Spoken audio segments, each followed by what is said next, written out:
नमस्कार, अभिनंदन, आभार, स्वागतम। आज हम आपके लिए लेकर के आए हैं शिक्षण विधि, गणित शिक्षण विधि। और गणित शिक्षण विधि प्रारंभ करें उससे पहले एक छोटी सी चीज़ मैं आपको बताऊं कि संडे को जो टेस्ट होता है इनसे 5 क्वेश्चन आते हैं 5 नंबर के। इसमें औपचारिक अनौपचारिक विधियों द्वारा मूल्यांकन है, शिक्षण की समस्याएं, त्रुटि विश्लेषण है, निदानात्मक और उपचारात्मक शिक्षण है। ऐसे ही आप रीट लेवल सेकंड का देखिए, सिमिलर है ये वाला पोर्शन। गणित की प्रकृति, तर्क शक्ति, गणित की महत्ता आ गई, गणित की भाषा है, सामुदायिक गणित है। जबकि पार्ट सेकंड जो है उसमें मूल्यांकन, उपचारात्मक शिक्षण और शिक्षण की समस्याएं दे रखी हैं। तो देखो इसमें आप ढंग से देखिए, कहीं भी शिक्षण विधि का नाम ऐसे नहीं दे रखा, लेकिन फिर भी शिक्षण विधियों से क्वेश्चन आते रहते हैं, क्योंकि एक एक छोटी छोटी चीज़ में बड़ी चीज़ें शामिल होती हैं। यही गणित की प्रकृति और तर्क शक्ति है, गणित की महत्ता है, इसी में वो चीज़ें शामिल हो जाती हैं। तो अपन करते हैं स्टार्ट। देखिए गणित शिक्षण विधि किस तरह से अपन इसमें लेंगे। तो सबसे पहले गणित का जो परिचय है उसकी अपन बात करेंगे।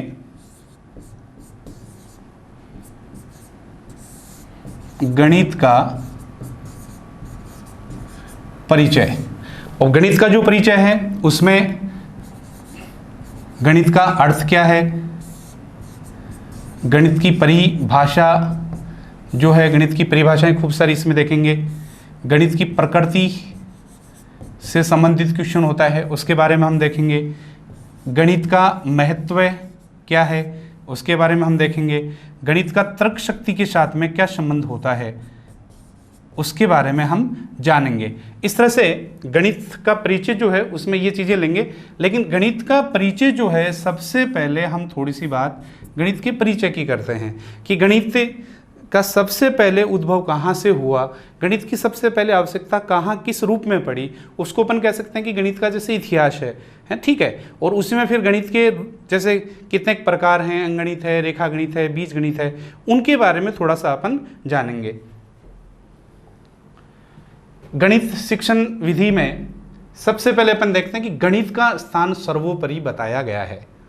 क्वेश्चन है किस चीज में बताया गया गणित का स्थान। वेद में, वेदों में आता है, या उसके पश्चात, या अपनी जो ये सभ्यताएं जो हैं उनमें कहाँ इसका उल्लेख मिलता है। तो क्या होगा इसका क्वेश्चन, वेद में गणित का सीधा सीधा उल्लेख नहीं है। ध्यान रखना, ये वेदांग, वेदांग अपने कितने 6 हैं वेदांग, इसका वेदांग में उल्लेख होता है। 6 वेदांग है, शिक्षा है, कल्प है, निरुक्त है, व्याकरण है और ज्योतिष है, छंद है। तो ज्योतिष जो है ज्योतिष वेदांग जो है उसमें गणित का उल्लेख हुआ है, शिक्षा में नहीं हुआ। ध्यान रखना, क्योंकि प्रारंभ में जब गणित की अपन बात करते हैं तो ज्योतिष विद्या में गणित का सबसे ज़्यादा उपयोग होता था। तो इसमें वेदांग ज्योतिष, यहाँ ये लिखेंगे हम, वेदांग ज्योतिष जो है उसमें सबसे पहले गणित जो है उसका अपने शास्त्रों में उपयोग हुआ है। उसमें एक श्लोक दे रखा है, यथा शिखा मयूराणाम नागाणो मणियो यथो तद्वं वेदांग शास्त्राणाम गणितम मूर्धन्य संस्थितम। यानी जिस तरह से मयूर के सर पर जो शिखा है और नाग जो होते हैं उनके जो मणि जिस तरह से सुशोभित होती है, ठीक वैसे ही वेदांग या शास्त्रों की बात हम करें, उन शास्त्रों में गणित का स्थान है। तो कई बार ऐसा पूछा जा सकता है, इस तरह से श्लोक दिया हुआ होता है, उस श्लोक में गणित की महत्ता को बताया गया है। और ये कहाँ से है, ये वेदांग ज्योतिष से ये श्लोक है। नेक्स्ट देखो, वेद शास्त्र में गणित, वेद शास्त्र में गणित शब्द, गणित शब्द का उल्लेख नहीं किया गया है।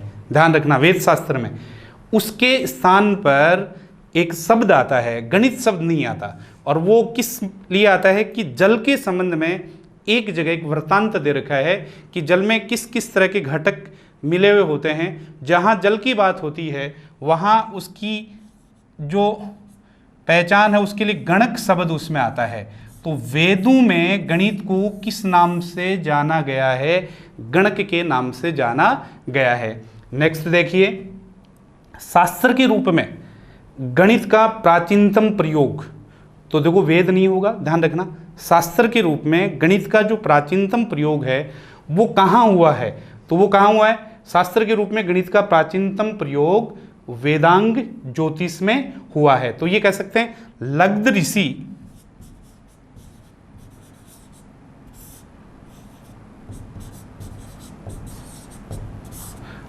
ऋषि के वेदांग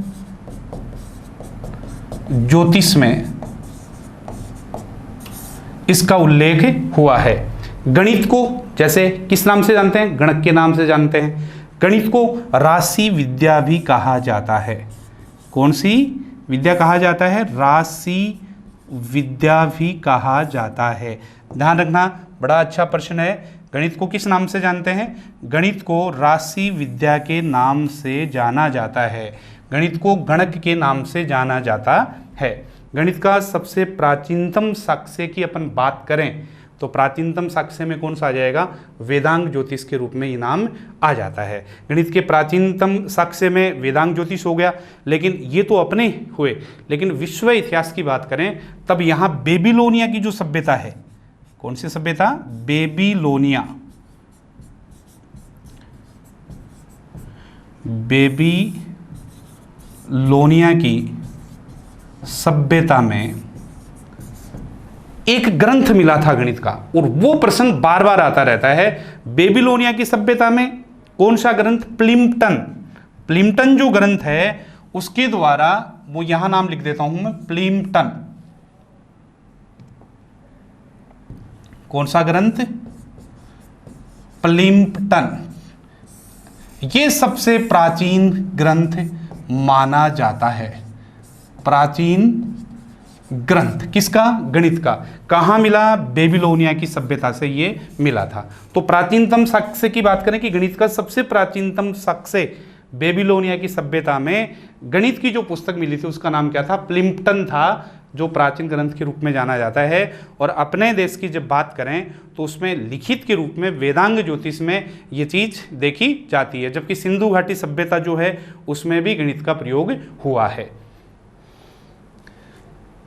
अंकगणित, रेखागणित, बीजगणित, मैट्रिक्स, इनकी अपन चर्चा करें उसमें सबसे पहले हम देखते हैं अंकगणित। अंकगणित का आविर्भाव माना जाता है, कब इसका प्रारंभ काल माना जाता है, तो वैदिक युग, वैदिक काल को माना जाता है। वैदिक युग, ध्यान रहेगा। अंकगणित का आविर्भाव कब से, वैदिक युग से। गणित की सबसे प्राचीनतम शाखा किसको मानते हैं, अंकगणित को मानते हैं। किसको माना जाता है, अंक गणित को सबसे प्राचीनतम शाखा माना जाता है। 3 नंबर खाली है, यहां मैंने इसलिए छोड़ा है कि अंक गणित का सबसे पहला जो प्रयोग अपन जो देखते हैं वो सिंधु घाटी सभ्यता में देखा जाता है। सिंधु घाटी सभ्यता में यहाँ संख्याओं का जो आधार हुआ करता था वो 8 था, जबकि अपने वर्तमान में संख्याओं का आधार कितना है, 10 है। तो यहाँ संख्याओं का आधार कितना था, संख्याओं का आधार कितना था, 8।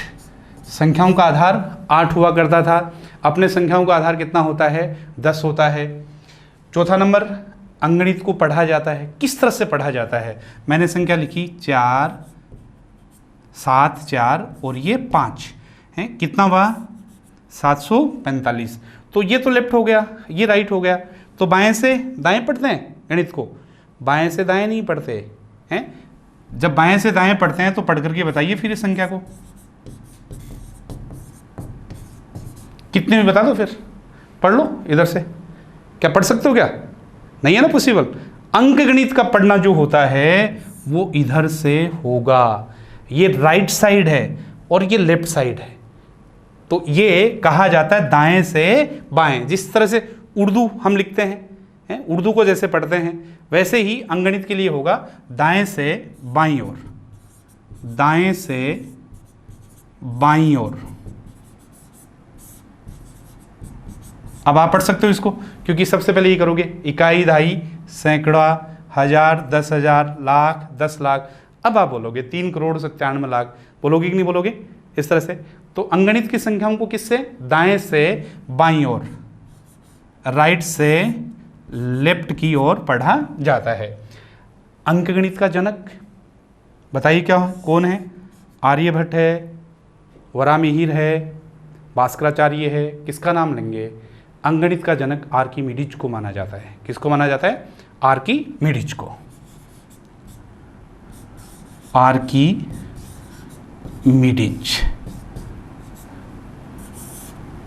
भावनाओं में बह करके, और ऐसे नहीं कि आर्यभट्ट या वरामिहिर या भास्कराचार्य। तो अंकगणित का जनक किसको माना जाता है, आर्किमिडीज को माना जाता है। अंकगणित में भारत की देन क्या है ये अपन देखते हैं। झट से आपका मेरे ख्याल से ये पहली लाइन वाला जो जवाब होगा वो होगा शून्य। बिल्कुल है, शून्य की देन भारत की है।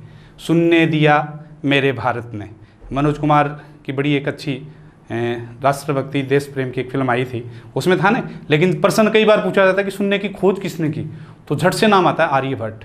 कभी ये गलती मत करना, क्योंकि शून्य की खोज के लिए कोई नाम नहीं है। शून्य वैदिक युग में चला था।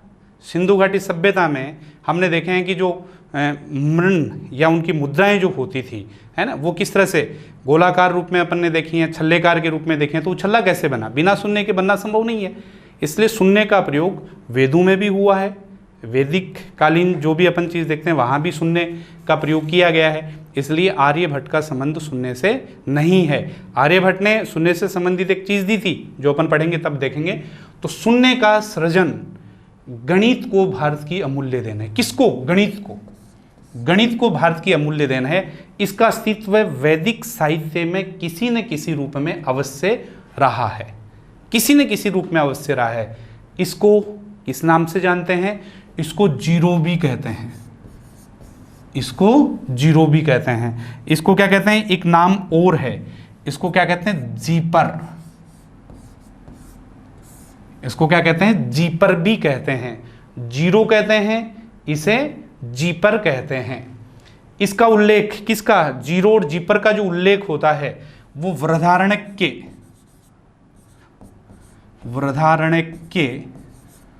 उपनिषद में होता है। किसमें होता है, उपनिषद में होता है। देखो वेदांग मैंने बता दिए, गणित में मैं इतिहास की चीज़ बता रहा हूँ। वेदांग कितने होते हैं, 6 होते हैं। और ऐसे ही उपनिषद जो होते हैं उनकी संख्या कितनी होती है, उनकी 108 होती है। इसमें महत्वपूर्ण कुछ अलग है। तो वृहदारण्यक उपनिषद जो है उसमें जीरो और जीफर का उल्लेख इसमें होता है। शून्य के अलावा और कौन सी चीज महत्वपूर्ण है जो भारत ने दी है, स्थानीय मान, कि कौन से स्थान पर संख्या की क्या वैल्यू होती है। ऋणात्मक संख्याएं भारत की देन है। बाइनरी नंबर, द्विआधारी संख्याएं जिसे कहते हैं, द्विआधारी संख्याएं, द्विआधारी संख्याएं भी किसने दी हैं, भारत ने दी हैं। दाशमिक प्रणाली या दशमलव संख्याएं बड़ा महत्वपूर्ण है। दशमलव संख्याएं किसने दी, भारत ने दी हैं। आज जितने भी ज्योतिष में, खगोल विज्ञान में जितनी सारी उपलब्धियां हैं वो इसी के कारण हैं। देखो वापस मैं आऊँगा, पहले अपन आगे चलते हैं। आपके सामने ये 3 संख्याएं लिखी हुई हैं, 3 सारणियाँ बनी हुई हैं। बताइए कौन कौन सी संख्याएं बता सकते हो। ये कौन सी हैं, ये तो रोमन है। कौन सी है, रोमन साम्राज्य से आने वाली संख्याएं, रोमन इनको अपन कहते हैं। ये हिंदी संख्या है अपनी, कौन सी है, हिंदी, क्यों ये कहेंगे ना। और ये अंग्रेजी, ऐसा है क्या, ये हिंदी और ये अंग्रेजी। तो इसमें सुधार कर लीजिए, आपको बता दूं ये देवनागरी लिपि है। ये कौन सी है, ये देवनागरी लिपि है। ये रोमन संख्याएं हो गई और इन्हें हिंदसा कहते हैं। दशमलव संख्याएं ये हैं, कौन सी संख्याएं हैं ये, दशमलव संख्याएं। ध्यान रखना भाई, दशमलव संख्या 1 2 3 4 5 6 7 8 9 यूं मानते हैं अपन, जीरो से लेकर के। और इन्हीं दशमलव संख्याओं को क्या कहा जाता है, इनका नाम, बिल्कुल सही कह रहे हो, क्या नाम होता है इनका, हिंदसा कहते हैं इन संख्याओं को। और एक नाम और है क्या ध्यान में, चलो करते हैं उस नाम की भी बात। तो चलिए वापस बैक चलते हैं अपन एक बार। तो देखो दाशमिक प्रणाली और दशमलव संख्याएं एक ही होती हैं, और ये कहाँ से कहाँ तक होती हैं, 0, 1, 2, 3, इस तरह से ये जो संख्याएं होती हैं इनको अपन दशमलव संख्याएं कहते हैं। क्यों कहते हैं? क्योंकि इन संख्याओं का आधार जो होता है,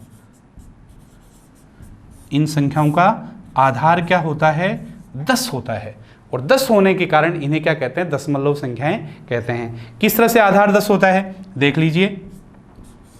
जैसे 472 है, तो 472 को हम किस तरह से लिखेंगे, इसको लिखेंगे 4 गुणा 10 की घात 2, क्योंकि ये 400 है कि नहीं है। इस 7 को कैसे लिखेंगे हम, 7 गुणा 10 की घात 1, ये 70 तो है यहाँ दाही के रूप में। और इस 2 को हम कैसे लिखेंगे, इस 2 को लिखेंगे 2 गुणा 10 की घात 0। देखो हर यहाँ 10 की घात 2 है, 10 की घात 1 है, 10 की घात 0 है। इस तरह से जो संख्याएं हैं इनका आधार 10 होने के कारण इन्हें दशमलव संख्याएं कहते हैं, इन्हें दाशमिक प्रणाली कहते हैं। अरबी लोग जो हैं इन्हें हिंदसा कहते हैं। अरबी लोग इन संख्याओं को किस नाम से जानते हैं, अरबी लोग इन्हें हिंदसा कहते हैं।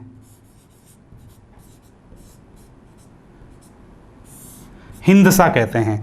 और पश्चिमी सभ्यता के लोग इन संख्याओं को किस नाम से जानते हैं, पश्चिमी सभ्यता के लोग इन्हें हिंदू अरेबिक नंबर कहते हैं। इन्हें क्या कहते हैं, हिंदू अरेबिक नंबर कहते हैं, हिंदू अरेबिक नंबर कहते हैं। कारण क्या, जैसे पश्चिमी सभ्य ये अपनी संख्याएं जो थी ये सबसे पहले अरब पहुंची थी। अरब कंट्रीज में कौन लेकर के गए थे, कंक नामक के अपने एक विद्वान थे, उन कंक के माध्यम से, क्या नाम था उनका, कंक, कंक के माध्यम से अपनी जो संख्याएं हैं वो कहाँ पहुंची थी, अरब पहुंची थी। और अरबी लोगों ने इन्हें हिंदसा कहा था। और फिर पश्चिमी सभ्यता के लोगों का संपर्क कहाँ हुआ, अरबी लोगों से हुआ था, क्योंकि अपने से पहले कौन पढ़ता है, अरब आ जाता है। तो उन लोगों ने ये सोचा कि ये संख्याएं किसकी दी हुई हैं, अरबी लोगों की दी हुई हैं, जबकि उन संख्याओं को अरबी क्या कहते थे, हिंसा कहते थे। इसलिए उन्होंने एक नाम दे दिया, उन्होंने उसका नाम क्या दिया, हिंदू अरेबिक नंबर उन संख्याओं को कहा गया।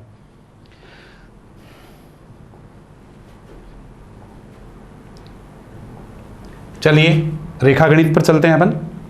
रेखागणित, इसका उद्भव काल कौन सा काल है, वैदिक है, आदिकाल है, मध्यकाल है, पूर्व मध्यकाल है। तो इसका जो काल है वो उत्तर वैदिक काल है। कौन सा काल है, उत्तर वैदिक काल। इसे आदिकाल के नाम से भी जाना जाता है, आदिकाल। तो रेखागणित का प्रारंभ या उद्भव काल कौन सा हो गया, उत्तर वैदिक काल होता है। इसका उल्लेख मिलता है अपने कौन से शास्त्रों में, इसका उल्लेख सबसे पहले मिलता है तो सुलभ शास्त्र जो है उसमें इसका उल्लेख मिलता है। देखा होगा आपने अपने गांव में जो कारीगर होता है जिसको हम चेजारा बोलते हैं, है ना, चेजारा जो होता है उसके पास में देखो वो ओरनार, एक धागा सा होता है, एक गोलाकार बेलन सा लटका हुआ सा होता है। तो वो सारे के सारे सुलभ शास्त्र के जो उपकरण हैं उसके अंतर्गत वो जाने जाते हैं। इस काल के प्रसिद्ध गणितज्ञ कौन थे, उसमें आपस्तव का नाम आता है, आपस्तव। कात्यायन का नाम आता है, बोधायन का नाम आता है। किसका नाम आता है, बोधायन का। ये तीनों इस काल के प्रसिद्ध गणितज्ञ थे जिनका रेखा गणित के विकास में काफी बड़ा योगदान रहा था। बोधायन प्रमेय बोलते हैं ना, बोधायन प्रमेय। बोधायन प्रमेय किसको कहते हैं, पाइथागोरस प्रमेय को कहते हैं। ये माना जाता है कि पाइथागोरस से पूर्व ही बोधायन जो थे उनको पाइथागोरस प्रमेय का ज्ञान था। यानी यूँ कह सकते हैं कि बोधायन की जो चीज़ थी उसको दुनिया के सामने कौन लेकर के आए थे, पाइथागोरस लेकर के आए थे। तो कर्ण स्क्वायर बराबर आधार स्क्वायर प्लस लंब स्क्वायर, ये वाली किस नाम से, बोधायन प्रमेय के नाम से भी इसे जाना जाता है। ज्यामिति के जनक, जनक के रूप में किसका नाम आता है, तो ज्यामिति के जनक के रूप में इनमें से किसी का नाम नहीं है। न आपके पाइथागोरस का नाम है, पाइथागोरस के गुरु हैं उनका नाम था, है पाइथागोरस के गुरु, गुरु नहीं, यूक्लिड, गलत बोल गया, पाइथागोरस से बाद में हुए थे यूक्लिड, उसी के समकक्ष जो थे थेल्स जो थे वो उनके गुरु थे। तो ज्यामिति के जनक जो हैं वो हैं यूक्लिड। आर्किमिडीज अंकगणित के, ज्यामिति के यूक्लिड। ज्यामिति का प्रयोग कहाँ देखने को मिलता है?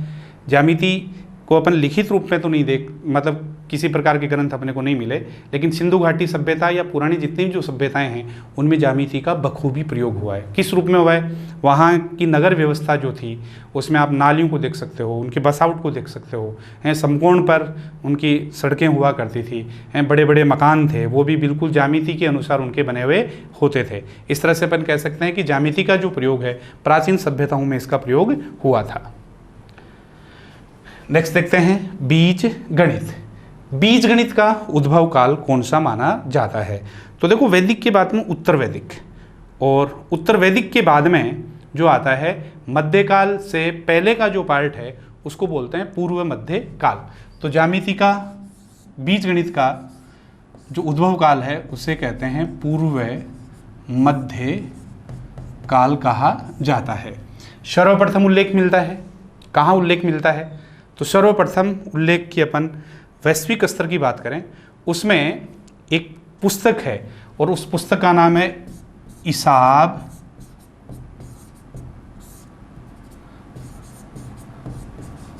अलजब्बर।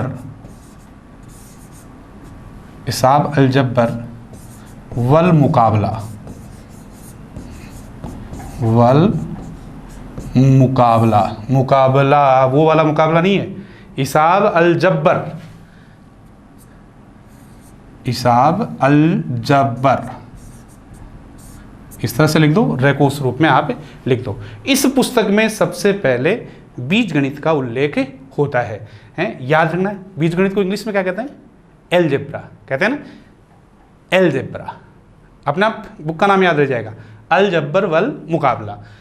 बीज गणित के प्रतिपादक, इस किताब को लिखने वाले जो हैं वो ही बीज गणित के प्रतिपादक हैं। कौन है? मोहम्मद इब्न मूसा अल ख्वारिज्म, अल ख्वारिज्म। मूसा तो याद होगा, चूहो नहीं है, अरे गांव में चूहे को भी मूसा कहते हैं, वो मूसा नहीं, कश्मीर में अभी अपने सैनिकों ने जिस मूसा को निपटाया था, हैं। लेकिन यहाँ ये बड़े गणितज्ञ रहे हैं, मोहम्मद इब्न मूसा अल ख्वारिज्म। खास चीज़ बताऊँ इनकी, ये कितने बड़े हैं। उस समय के 1973 में चंद्रमा पर एक क्रेटर जो है उसका नाम अल ख्वारिज्म के नाम पर रखा है। आपको खास चीज़ बताऊँ, कब? 1973 में। कहाँ पे? चंद्रमा पर क्रेटर का नाम, चंद्रमा पर क्रेटर का नाम किसके नाम पर? अल ख्वारिज्म के नाम पर ये रखा गया है। एलजेब्रा की व्युत्पत्ति कहाँ से हुई? बीज गणित को हम क्या कहते हैं? एलजेब्रा। तो बताया था ना मैंने, एलजेब्रा जो है ये लैटिन भाषा के एलोग्रिथम, लैटिन के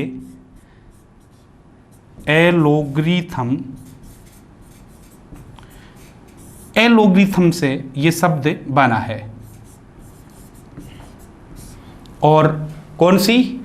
अलजब्र जो पुस्तक है इससे इसका नाम पड़ता है। कौन सी पुस्तक से? अलजब्र से। अलजब्रा के नाम की व्युत्पत्ति कहाँ से हुई? अलजब्र से हुई।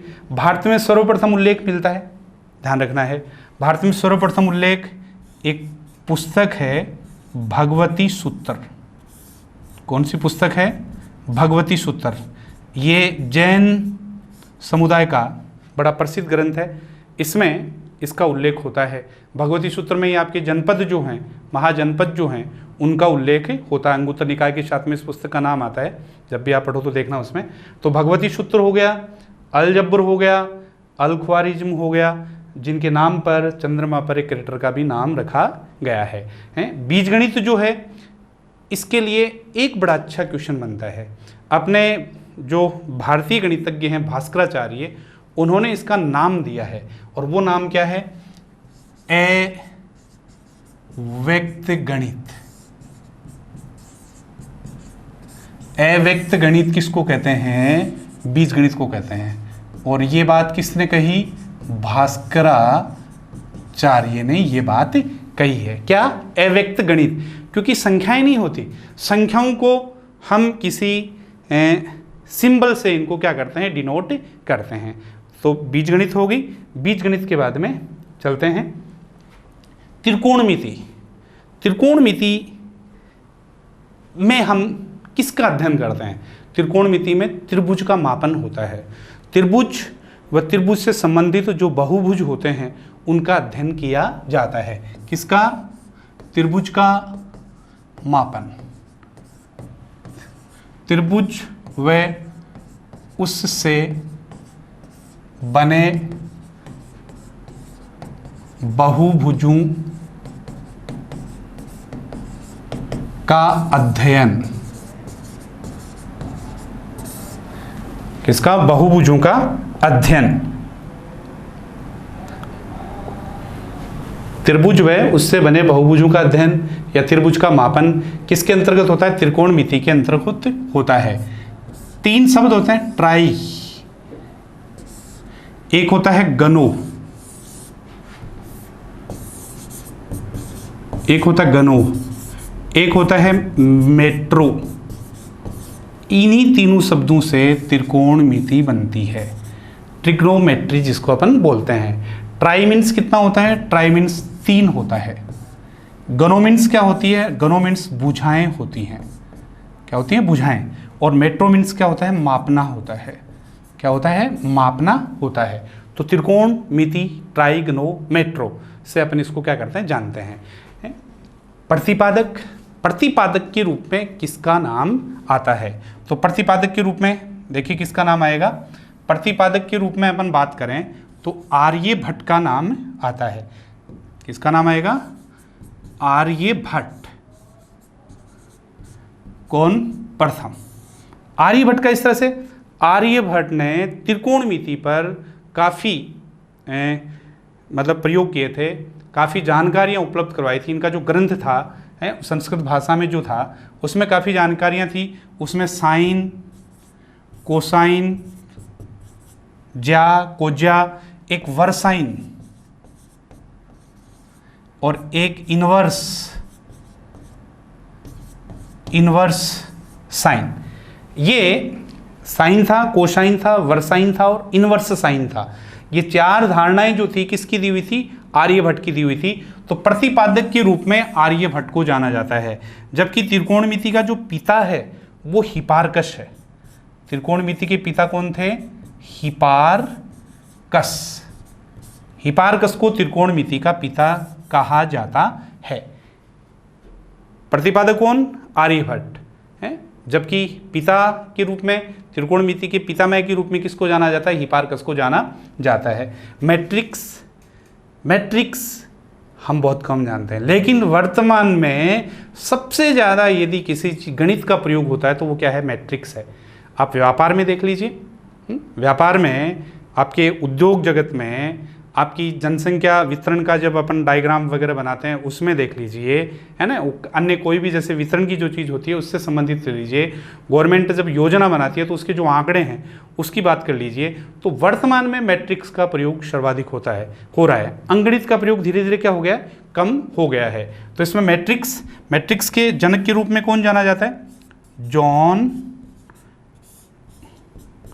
गॉटफ्राइड एकेनवाल।